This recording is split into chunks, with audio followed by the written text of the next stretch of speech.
If you found a magical puzzle box that unleashed sadistic demons from hell, what would you do? These creatures are going to torture you in the most brutal ways possible, so I'm going to break down the mistakes made, what you should do, and how to beat the CENOBITEs in Hellraiser.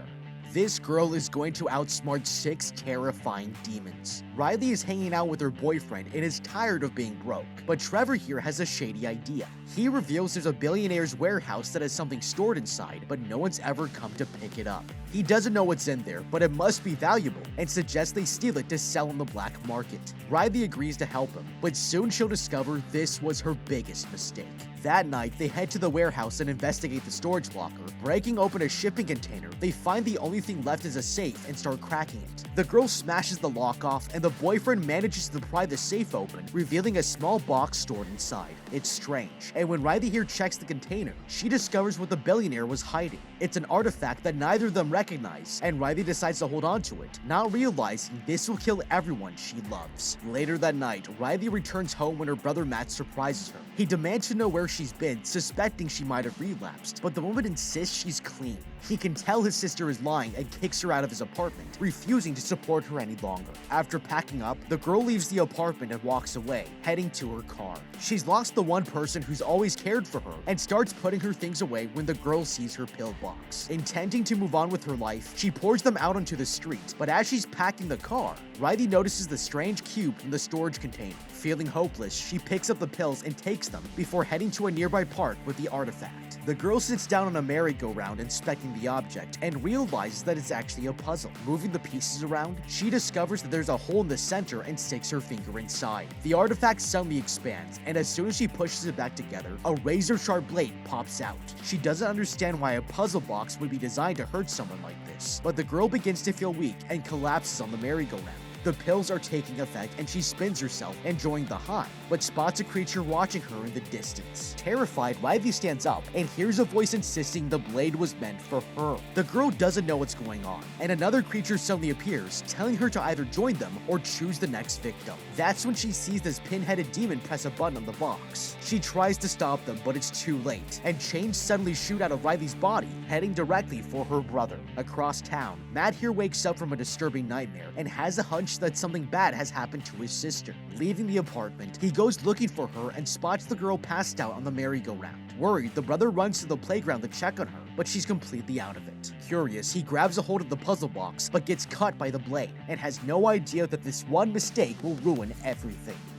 Okay, this is terrifying. Riley here has just stolen an ancient puzzle box from a billionaire's shipping container, and now she's being haunted by demons. The longer she holds on to this object, the more likely these creatures are going to put her in danger. But the truth is, there were already plenty of red flags that this heist would go horribly wrong. First of all, if we expect that billionaires are keeping their valuable possessions in this warehouse, you can be damn sure they would want the best security that money can buy. What's strange is that this place doesn't seem to have any cameras or patrolling guards, and it's such an ideal scenario for a robbery that we have to question if this is all a setup. The next problem is that this giant shipping container is holding a tiny safe that could have easily been stored in a billionaire's mansion. If it's not here for its size or for extra security, then the only rational conclusion is that whatever's inside must be too sensitive to be associated with the owner. To make matters worse, if you look here at the wooden container, it clearly has blood drops spilled across it, and you can even see that the box itself is stained.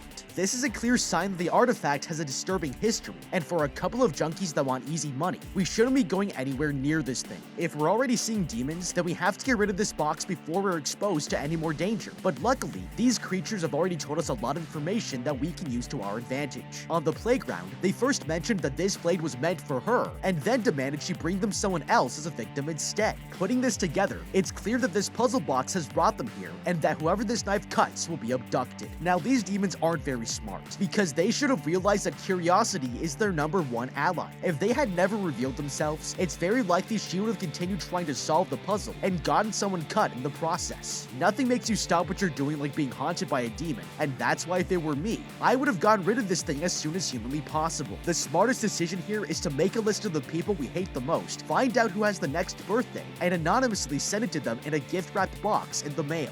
This way, not only are we protecting ourselves by abandoning the box, but we're also obeying the demons by making sure they have someone else to prey on. We have no idea what other consequences consequences this puzzle could bring, so the best thing to do is keep everyone happy, find a new target for them to terrorize, and move on with our lives with one less enemy to worry about. That's when his sister wakes up and he carries the girl over to the public restroom, relieved that she's still alive. Inside, Matt begins to wash off the blood and clean his wound, but as he's about to leave, something strange happens. His vision goes blurry, and his reflection is staring straight at him like it's got a mind of its own. Suddenly, the bathroom begins transforming, stretching out into a long dark corridor, and there's no way to escape. Outside, his sister notices the puzzle box begin to transform into a different shape. It's nothing like she's ever seen before, and that's when Riley hears her brother screaming in pain. She rushes into the bathroom to check on him, but finds no traces of Matt anywhere. The only sign left of him is the blood he washed in the sink, and that makes one sacrifice down, with 7 more to go. Riley calls emergency services, and when they arrive, the paramedic asks if she was under the influence before the call, but the woman can't remember. She's too confused by what's happened and traumatized by her brother's disappearance. Going back to her boyfriend's apartment, Riley walks up to him and immediately hugs Trevor, terrified of being alone. He asks what happened, and the girl explains that she's been hallucinating since last night, but the pill should have worn off by now.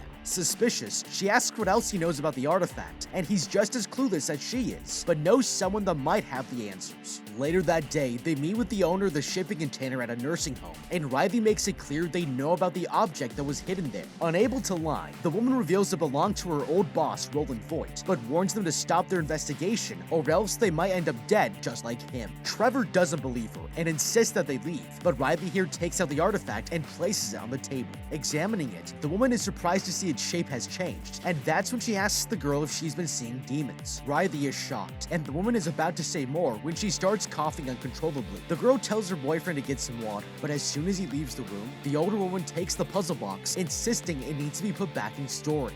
Riley demands she returns it and tries to take it back, but suddenly a blade pops out, cutting the woman's finger. Horrified, the girl backs off just as her boyfriend arrives, but Riley is panicking and insists they leave the retirement home immediately. She's freaked out that the woman knew so much about the box, and sets off to find out more about its mysterious owner. Meanwhile, the older woman is brought to a room by the nursing staff, but that's when she hears a strange sound outside. Suddenly, the lights start flashing, and the walls of the room change as they move away from her. It's terrifying, and the woman stands up to run away when a disfigured creature walks past her. She desperately searches for a way out, but the demons are surrounding her, cutting off all exits. Trapped, the woman begs for her life, but it's too late. They've come to claim their next sacrifice, and that makes 2 victims down, with 6 more to go. Okay, this is already getting out of control. We've just seen that all it takes is a single cut for demons to show up and drag you into hell. It's a terrifying reality, but what's interesting is that this one already knew the dangers that came with the box. She even tried protecting this girl by stealing the device, and with this in mind, it's clear we need to get as much information from her before it's too late. If I were Riley here, instead of running out of the building, I would have demanded she help us figure out a way to save our brother. The woman clearly wanted to warn us about the danger, and if we know the demons are coming for her next, then we have a golden opportunity to use this woman as bait. Now, it's reasonable to think that the woman will reject the idea, but she already mentioned that she's dying of cancer, and if she has to choose between facing the demons alone or with some help, it's an offer she wouldn't refuse. It's important to point out that these demons need us just as much as we need them, because they can only abduct people who have been cut by the box. That's why if it were me, I would wait for them to come and collect the woman, but just before they can take her, I would ask them to make a new deal. We could then propose to make a trade for this woman and her brother, asking how many souls it would take to set them free. As terrifying as it seems, it's very likely they'll be willing to hear us out because they've already given us a choice to help them, and as long as we're giving them what they want, all we need to do is haggle over the price. The good news is that this is a retirement home where dozens of senior citizens are on death's door, and shaving off a few months of their lifespan seems a lot better than the alternative. It's definitely cold-blooded, but if we don't keep supplying them with more victims, then they'll come for us instead. That's why the smartest tactic here is to use our leverage to negotiate, find out exactly how many sacrifices they want us to make, and ensure that we get what we want without dying in the process. That night, the girl researches the owner of the box and finds out he collected occult objects but vanished 6 years ago. That's when Trevor walks into the apartment, but the man has got some bad news, explaining that the woman at the nursing home has just gone missing. Worried, he insists that they get rid of the artifact, but Riley reveals she might have found some answers. The girl shows him an article saying Roland was connected connected to 4 other disappearances and suggests that when the box cuts someone, they vanish without a trace. This must have happened to Roland, and she's determined to visit the man's estate to find out more. That's when her brother's boyfriend calls, asking if he can come over to talk. But the girl suddenly realizes her boyfriend has already left the apartment, and he's taken the puzzle box with him. Heading outside, she chases Trevor down and demands to know what he's doing, but her boyfriend makes it clear they need to get rid of it before anyone else disappears. Furious, Riley points out this might be the only thing that can help them bring her brother back, but the girl is going to regret ignoring his advice. The next morning, she drives to Roland's estate and arrives at a mansion surrounded by a giant metal covering. It's creepy, and she approaches the front door but finds it locked shut. There doesn't seem to be anyone inside, and the girl looks around the building until she finds a hole large enough for her to climb through. Breaking into the house, the woman begins to explore the place until she finds this massive room with a strange altar at the center. She turns the lights on one by one until suddenly a metal gate closes, and the girl realizes that not only are there switches for the gates around the room, but there's one that controls the steel cage that surrounds the building. This place looks like a death trap, and Riley walks over to unlock the door, making sure she has an escape route. She continues exploring the mansion, and it leads her to a room with pictures of the exact same demons she saw on the playground. Roland had been studying the creatures before disappearing, and picking up his journal, she finds out a shocking truth. According to his research, these things are called CENOBITEs, and they're summoned into our world by the puzzle box, but once it reaches its final configuration, it can be used to make a deal with God himself. Suddenly, she hears her brother whispering in the distance and goes to investigate, following his voice downstairs, but is shocked to find him standing there alive and unharmed. Riley can't believe what she's seeing, and immediately runs over to hug the man, but when she turns to look in the mirror, the girl is horrified to see that his back has been ripped off of his body.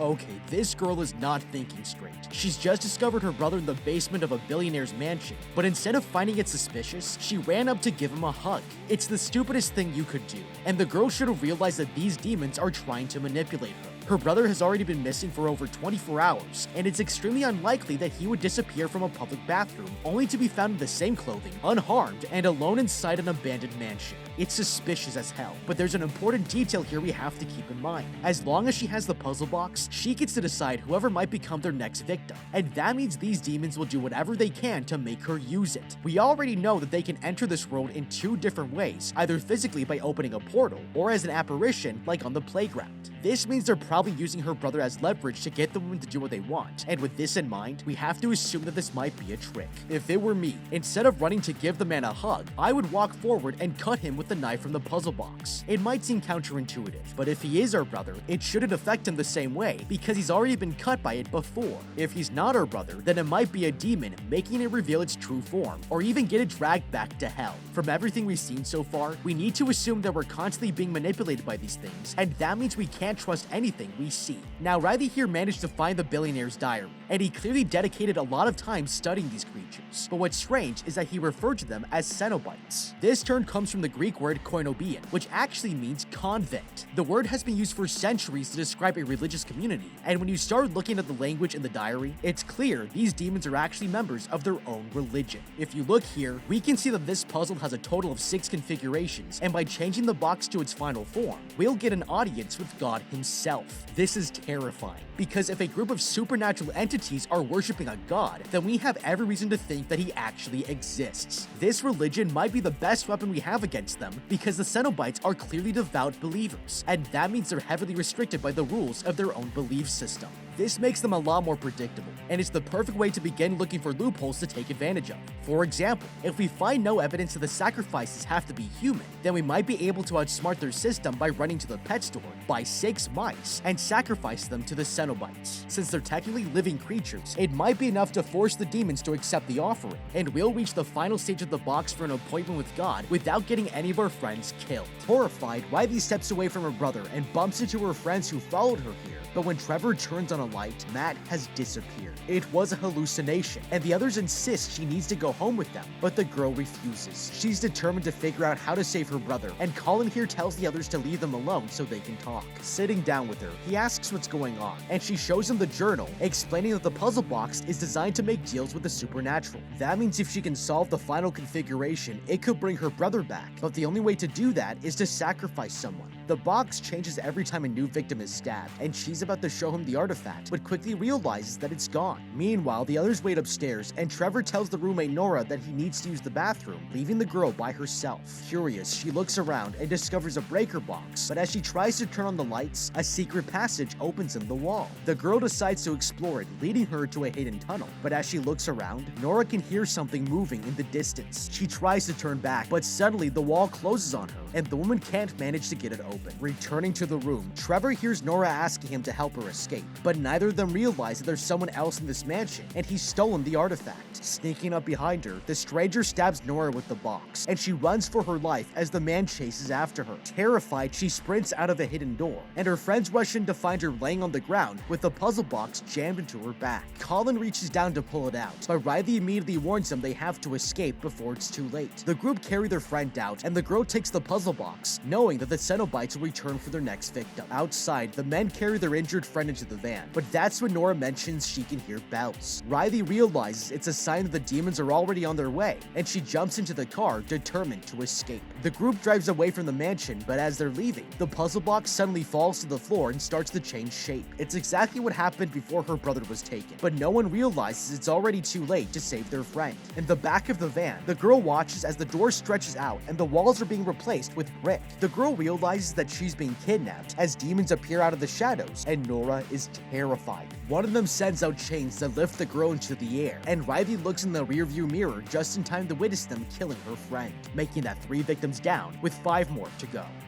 Okay, this group is screwed. These demons can open a portal into anywhere they want, and even when we're driving away, they could come to collect their victim. This changes how we approach the entire situation, because it's clear there's no escape, and we have to actually face them head on if we want to survive this. Now, as terrifying as this might seem, everyone should have seen this coming as soon as they arrived at the mansion. First of all, it's worth pointing out that a building like this would draw a lot of electricity, and if a place this big has been abandoned for 6 years, there's no way the power wouldn't be shut down by the electric company. It's also extremely suspicious that this much stuff has been left inside without being placed into storage, even though all of this furniture must be worth a fortune. The fact that it hasn't been packed away or sold at an auction is enough to tell us someone must be paying the bills for this place and is still living here. Now at this point, if we already know that these CENOBITEs can abduct someone from anywhere, we shouldn't expect that putting our friend in the back of a moving van is a safe enough precaution. We need to find a way to ensure that the demons aren't going to take her, and that's why if it were me, I would have forced Colin to grab the box and sit in the back, instructing him that when the CENOBITEs arrive, he should threaten to bash Nora's head in and kill her. It sounds extreme, but we already know that these demons only want living sacrifices for their ritual, and a dead body is no longer useful to them. The girl is probably going to die anyways, so it's worth testing the idea to see how the demons will respond to the threat.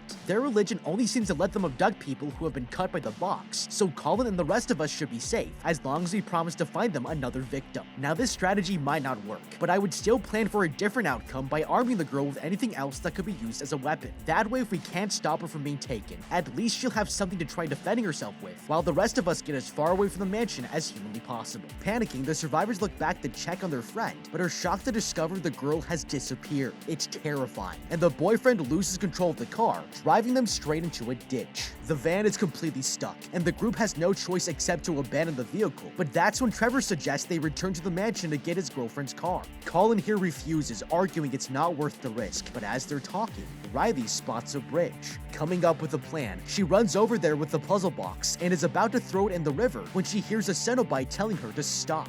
A demon has appeared in the distance, and the girl insists that she never wanted anyone to die, but it disagrees, pointing out that Riley wants to resurrect her brother, and the box only needs 2 more sacrifices to get what she wants. Suddenly, the puzzle starts changing shape and stabs her in the hand as the demon gives her a new decision to make. She can either choose to be the next victim or sacrifice someone else to take her place. It's a horrifying deal, and by the time the others arrive, the creature has disappeared. The men notice that their friend is bleeding and help the girl back to the mansion, but as they're walking, a portal opens up in the distance and a CENOBITE walks out. Terrified, Colin here stares at the demon while the others run for their lives towards the gate. They manage to climb over to safety, and their friend tries to catch up, but he suddenly trips. It's too late to escape, and he flinches in fear, but surprisingly, the demon walks past him towards the others, using all of its strength to push the door up against the wall. They're trapped in, but when the creature realizes it can't kill Riley, it decides to attack Trevor Trevor instead. Trying to fight it off, the demon takes a massive bite out of his arm, but the girl suddenly comes up with a clever idea. She uses the puzzle box to stab the creature, and it stops in its tracks, accepting its fate as chains come flying out of the air. They pierce its body, and the survivors are horrified to watch it get ripped to shreds. They've managed to kill one, but the box changes configurations, and that means Riley only needs one last sacrifice before she can get her wish. That makes 4 victims down, with 4 more to go. Running forward, Colin warns his friends that more demons are coming, and the group heads for the mansion as fast as they can. Inside, they put Trevor down on the floor, and Riley flicks a switch, closing the metal cage around the house. The Cenobites can't break through it, and the survivors are safe for the time being, but there's a problem. Riley's boyfriend is going to bleed out if they don't get help, and the only thing they can do for him is slow down the bleeding. They make him a tourniquet before laying the man down on a couch, and Colin here tells the girl he'll look for medical supplies. He walks away, leaving the girl behind to take care of her boyfriend, with no idea that someone else is already watching her. Okay, this is a big deal. We've just learned that we can kill Cenobites by stabbing them with the box. It also changed configurations after the creature's death, which counts as a sacrifice, so it's the best strategy we have to fight these demons off. Now, after seeing what they did to Nora earlier, it's reasonable to assume that Riley's brother is already dead, and since they haven't shown us any proof of life, there's no reason to keep playing their game. So far, we've only seen a total of 6 Cenobites, and if the same ones keep appearing, it probably means there isn't an endless supply of them. It's very likely this is a small community of religious zealots, and if we can kill just one more of them, we might be able to get rid of this artifact once and for all. As encouraging as this all might sound, there's actually one problem. This knife only appears when the artifact is moved into its next configuration and folds back inside once it's drawn somebody's blood. That means one of us is going to have to solve the next puzzle and take the risk of getting cut by the box before we can use it in our strategy. The good news is that Riley here has already been injured, and since she's just made a deal with the devil, it makes sense that they won't take her as long as she keeps her deal to deliver their last victim. That's why if I were Riley here, I would make a plan to accept their deal, but walk outside with the artifact and meet the leader, requesting to go and find another victim instead of my friends. Then, if she lets us get close enough, I would take the box and stab her with it, hoping we can trick her into becoming the final sacrifice. From what we've seen, she's the only Cenobite that seems to have any supernatural powers because none of the others have summoned the chains. She's also the only one to have a special gold plate in her throat, and it means she's an important figure, which is why she needs to be our primary target. It's definitely a risky strategy, but we have to use everything we can to our advantage, and unless we're ready to sacrifice one of our friends instead, it's the best way to get the job done. Later, the group patches up their wounds, and Riley asks her friend if the demons are waiting outside. Taking a look, Colin confirms that they're still there, but points out they can't stay here forever. Trevor is going to die without medical attention, so the girl suggests the men leave the mansion together while she stays behind. She knows that since her blood has been taken by the box, the demons will do everything they can to make her sacrifice someone. Riley refuses to let that happen, and Colin promises to help her in any way he can, but seeing the puzzle box gives the girl a clever idea. Meanwhile, someone walks up to the boyfriend, and Trevor realizes it's Roland Voigt, the owner of this entire mansion. The kid apologizes for how badly his mission has gone, but the man is furious at him. Trevor was ordered to sacrifice Riley to the puzzle box and bring it here, but he reassures the man that she's already cooperating, and the puzzle is one sacrifice away from its final configuration. The rich man can still get his wish, and Roland squeezes on Trevor's wound, demanding he complete the mission as soon as possible. Later, Riley comes up with a clever idea, turning the puzzle box into its next configuration, and tells her friend they should lure one of the Cenobites into the building. That way they can use the gates to trap it inside, giving her an opportunity to stab it with the box. It's risky, but this should change the puzzle to its final form, and the demons might finally leave them alone. With the plan set, they move the boyfriend over to the switchboard before opening the front entrance and retracting the metal gate, but there's a problem. The Cenobites aren't taking the bait, so Riley heads outside to confront them and asks Pinhead to take her instead. The demons accept her offer and approach the girl as Colin drags her back into the mansion. Seeing that their plan is working, Trevor switches on the cage and locks one of the creatures inside the house. It suddenly stops in place, and the girl seizes the opportunity, but that's when her plan falls apart. The demon goes berserk, running at full speed towards her, and terrified, she leads the creature into the mansion just as her boyfriend flips another switch. The gates inside the building begin to close, and the Cenobite gets trapped in the sliding doors, but she can't kill the creature. The girl dropped the puzzle box on the other side of the gate, and now Colin here has no choice but to retrieve it. The boyfriend lets him into the room, and the guy looks around for the artifact, but it's gone missing. Suddenly, Roland takes him by surprise and stabs him with the box, making the final blood sacrifice, and now the man will be able to get his wish.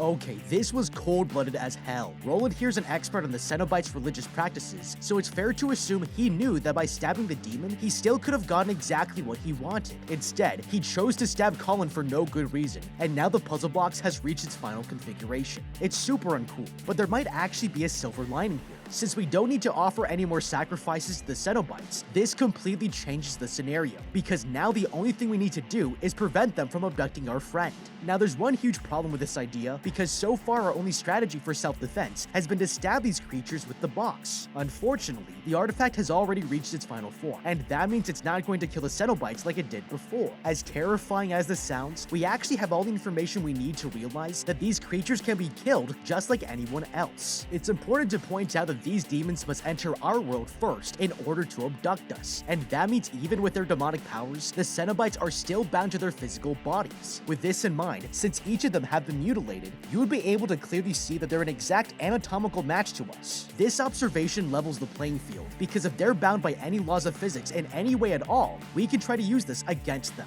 Analyzing their mutilations, we can see that they've splayed out their skin and muscles, but the Cenobites still completely rely on the integrity of their bone structure to move. This means the best strategy to fight them is to break their bones so they can no longer walk, and if they aren't able to physically come and collect our friend's body, then there's nothing they can do. Now this creates a new problem, because it means we're all trapped in this mansion until one side gives up. It's a complete stalemate, but there's one last thing we can do to settle the score. If you remember earlier, Pinhead here told Riley that she gets to choose who the victim is, and even though Roland stabbed her friend, she might be able to use this loophole to change the person being sacrificed. If it were me, I would wait for the billionaire to get distracted, take one of these decorations, and knock the man out. Then, I'd open one of the gates and throw his body outside, telling the Cenobite leader that we've chosen this man to be the final sacrifice to her god instead of Colin. We have no idea if this will work, but so far, the demon has never broken the agreement, and as risky as it sounds, it might be the best strategy we have to keep our friend alive. The girl is shocked to see him here and tells her boyfriend this is Roland Voigt, but then the man reveals Trevor works for him. That means he knew about the demons this whole time, and she's furious, realizing he tricked her into taking the box. Suddenly, the rich man bends down in agony, and Colin asks him what's wrong. Roland explains that when he made the wish to feel an ending pleasure, he was given a device that makes him experience constant pain. The man hopes he can wish for it to be removed, but warns the girl not to trust anything the Cenobites offer. Suddenly, the puzzle box changes into its final form, and the man orders Trevor to let the creatures into the mansion. Following orders, he flicks the switch and retracts the metal cage around the building. The demons are coming, and Riley tells her friend that he needs to get out of here before they take his life. With all of his strength, Colin runs out of the room and is about to leave when he sees the Cenobite waiting for him outside. It's clearly a trap, and he has no choice but to look for another exit as Trevor chases after him. Heading downstairs, Colin tries to outrun one of the creatures, but finds himself stuck in the basement, and he's too tired to keep going. Meanwhile, the Cenobite watches as a massive shape comes floating down from the sky and hovers above the mansion. The survivors will soon meet God, and Pinhead enters the building, intending to claim their victim when the gate suddenly closes shut.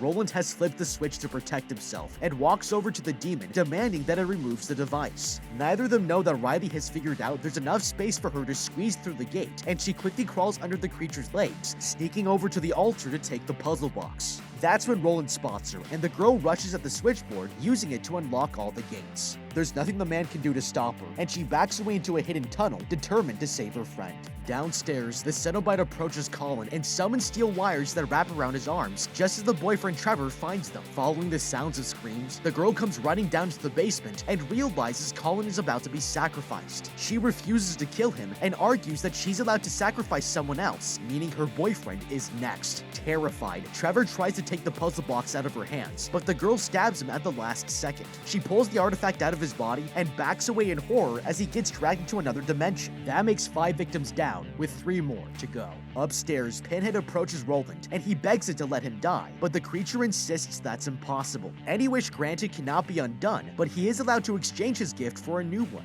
He agrees, insisting he wants to trade eternal pleasure for power, but that was his biggest mistake. The device falls out of his body, and the man is relieved he's no longer in pain, until a massive chain shoots out from the sky, piercing his chest. He's pulled up into the air as the Cenobite explains he'll become one of them, and there's nothing he can do to stop it, making that 6 victims down, with only 2 survivors left. With the sacrifices claimed, the friends head back upstairs, but as they're about to leave, they realize that the demons are still waiting. Riley has to finish what she started, and the woman approaches them as the creature asks what she wants. Suddenly, the girl hears her brother's voice and turns around to see his ghost begging to be resurrected, but she refuses. Riley knows that it's a trick, and the creature accepts her decision. Looking down, the girl realizes the puzzle box has gone back to normal, and the Cenobites have disappeared. It's finally over, and the survivors leave the mansion having learned a valuable lesson. Always count on John Constantine if you have a demon problem.